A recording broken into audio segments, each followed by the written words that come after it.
A very good morning to all our Sports Today family members, and we are actually gearing up now for not just the two T20Is that are remaining in the India-Australia series, but more importantly we are looking at the India versus South Africa series that's coming up in December. Remember, it's a very important tour for two reasons.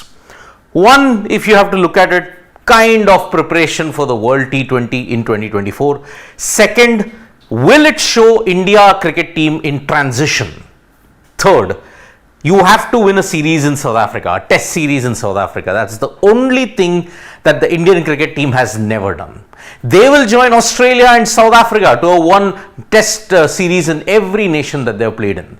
So, this way, if you look at it in December and January, where you're going to play one test, there is actually plenty at stake in this tour. But highlighting the build-up of this tour are four certain individuals: Virat Kohli, Rohit Sharma, VVS Laxman, Rahul Dravid. Now I'll give you why they are giving you a build-up for the India versus South Africa series. Because initially it was reported that Virat Kohli and Rohit Sharma have requested a 1 month rest. And because of that, they will be missing the entire white ball tour of South Africa. They will be available for the two tests on 26th and 30th and then in January. But now there is another report that is coming up from rather credible sources.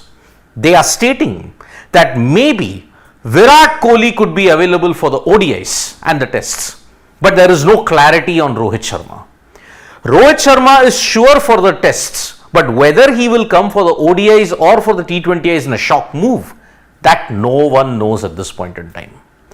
The main question is, Virat and Rohit, are they there in the larger scheme of things when it comes to white ball cricket? Because your next major event is the World T20. Virat and Rohit have not played T20Is for over a year now. Will they come back for South Africa? If not, are they in the scheme of white ball cricket? Because ODIs after this, you are playing directly in August, September. Does it make sense for the Indian selectors to persist with Rohit and Virat in white ball cricket? Let them focus only on red ball cricket. That might be the aim, and perhaps South Africa will give you an indicator as to why this is a very big conundrum that they're going to face.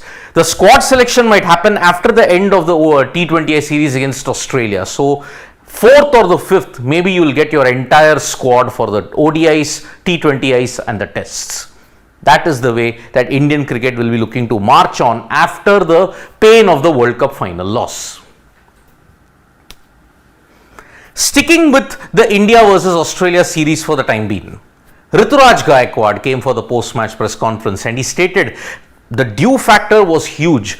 Because of that, short boundaries, flat wicket, even 13-14 runs and over was possible. 13 to 14 runs and over was really possible, and the calculated way with which Australia went about their chase, especially Glenn Maxwell, it ensured that India's lack of flexibility, lack of options, gave Australia the win. Last ball thriller, but yet you couldn't defend 223 in Barsapara. Now remember, Barsapara has seen some big lows when it comes to the Indian cricket team in T20Is. Virat Kohli got out for a duck for the first time in T20Is against Australia at this venue. Now they can't defend 223.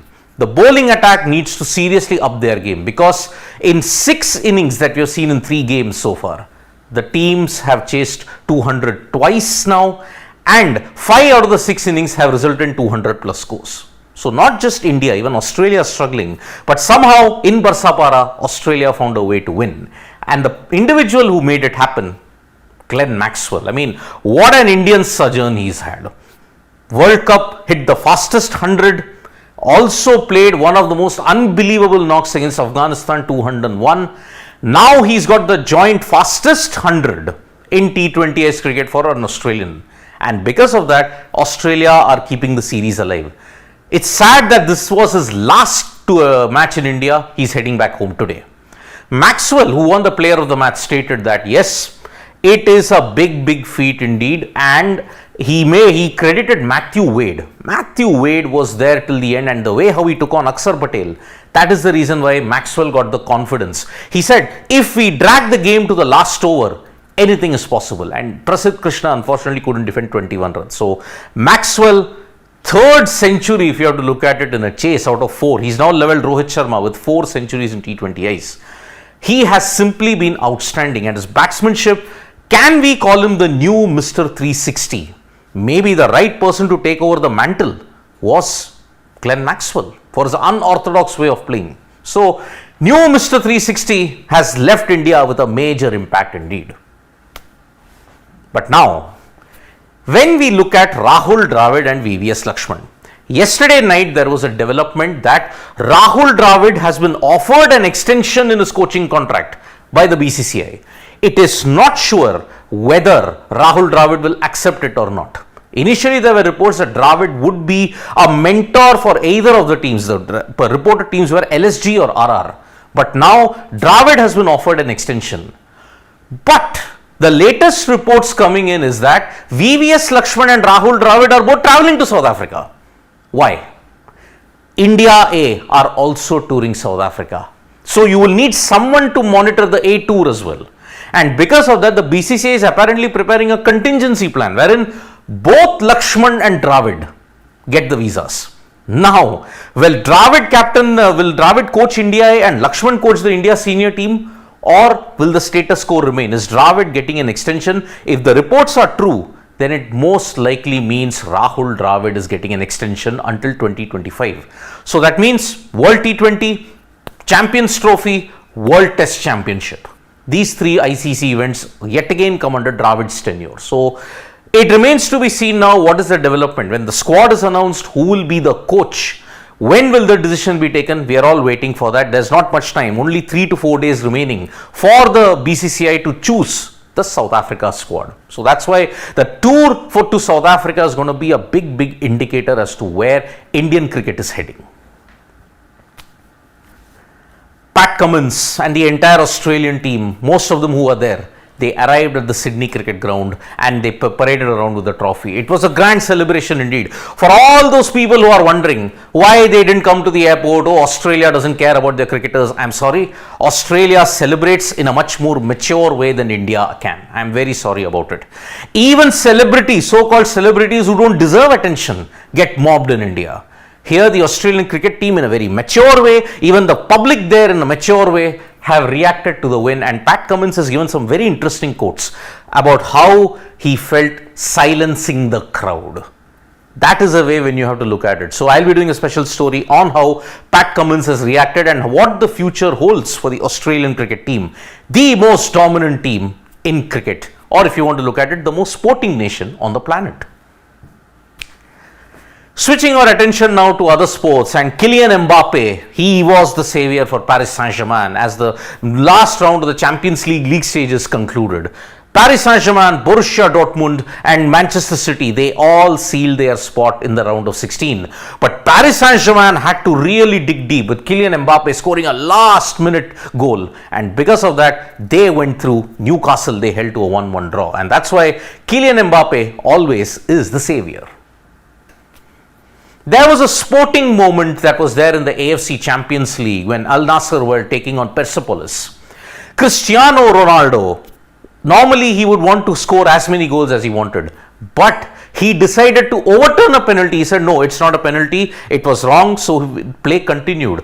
Sportsman spirit, if you have to look at it, Cristiano Ronaldo, CR7 is setting new benchmarks every single day. So, a penalty was overturned on the request of Cristiano Ronaldo. That's indeed very sportsmanlike indeed. If you have to look at India now, in the next couple of days now, India will be busy. The junior women's hockey team will be playing in Chile and they'll be looking for an elusive gold medal. Remember, the junior hockey team's best result has been a bronze medal in 2013. And in Chile, they will be aiming for gold. But unfortunately, they are with the likes of Belgium and Germany. Germany are the favorites, and in the Junior World Cups, they have always dominated. India, can they end their 10-year medal drought, if you have to look at it? Or in Chile, will they script new history? The India Women's Junior Hockey World Cup begins. We'll be bringing you all the updates as and when it happens. So, lots of development when it comes to India versus South Africa. If you look at it, only 2 more games remain in the India versus Australia series, and their home summer is over for at least this year. January onwards, you'll see India, Afghanistan, India versus England. That's the start of yet another year-long cycle for the Indian cricket team. So thank you so much, folks, for joining us for this live. We'll be back with more updates on sports today. Tap that bell icon so you know when we go live, and don't forget, we're on Facebook, Twitter, and Instagram as well. Bye-bye.